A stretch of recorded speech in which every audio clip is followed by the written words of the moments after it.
అవిసె గింజలా పటపట పేరుతున్నాయి. మరి దీంట్లో ఏం చేస్తావు? కారం,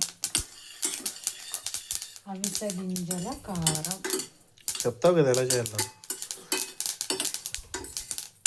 ఫస్ట్ అవిసె గింజలు వేయించాలి. తెలుస్తున్నావు. సరే స్టెప్ బై స్టెప్ చెప్పుకుంటూ పోదా.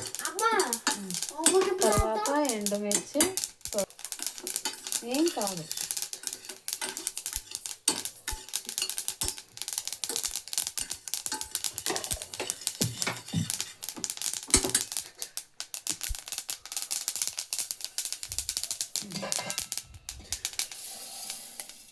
అంతేనా?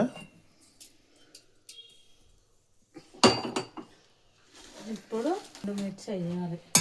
నెక్స్ట్ ఎండుమిర్చి. ఒక పావు స్పూను ఆయిల్ వేయాలి. కొంచెం వేయాలి. ఓకే. అందులోనే జీలకర్ర వేయాలి.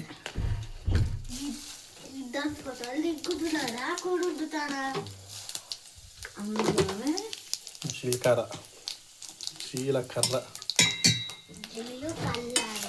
కలపాలనా ఇది?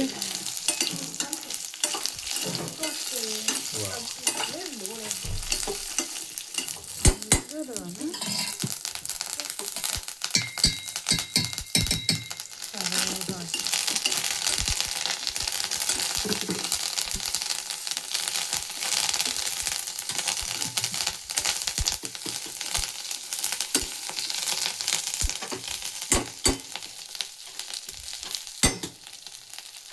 నెక్స్ట్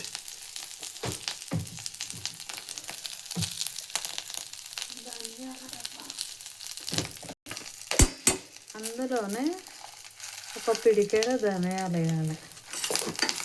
వేయించాలి.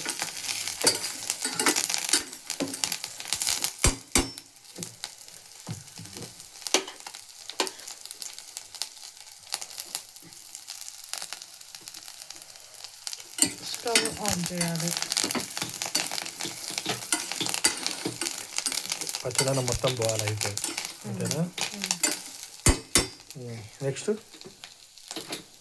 నెక్స్ట్ ఏం లేదు. చల్లారిన తర్వాత అవిసె గింజలు, వేయించిన అవిసె గింజలతో పాటు ఇది కూడా ఇందులో వేసి మిక్సీ పట్టాలి. అవిసె గింజల కారం తయారు, రెడీ. నాకు కింద ఎత్తావుగా, మళ్ళీ వీడియో కంటిన్యూ చేద్దాం. తీసేస్తున్నావా?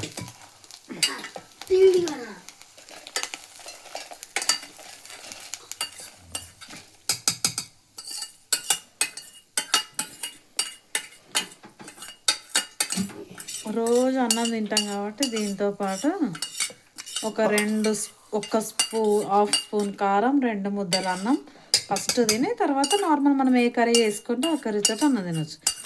ఒమేగా 5 వచ్చేస్తాం, ఒమేగా 3 కదా.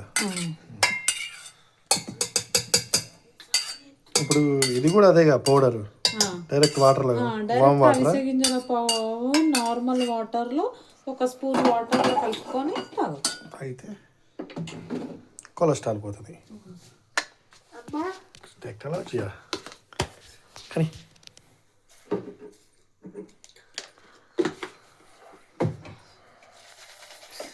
అవసరం. ఇంకా మిక్సీ పట్టుడే. అంతే. సరే అంతే. ఒక 2 నిమిషాలు అయితే చూపిస్తాను.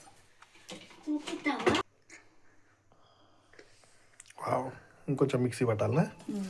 కానీ బాగానే ఉంది. నిషు, రోజు మనం తిందని చెప్పి అన్నం వేసుకొని తిందామా?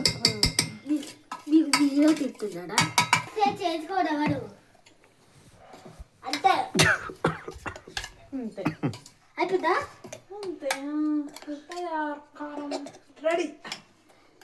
అదైతే చాక్లెట్ లెక్కుంది, కేక్ లెక్కుంది. ఇప్పుడు అది ఒక డబ్బాలో చెప్తే చేసుకోండి ఫ్రెండ్స్. సబ్స్క్రైబ్ చేసుకోండి ఫ్రెండ్స్.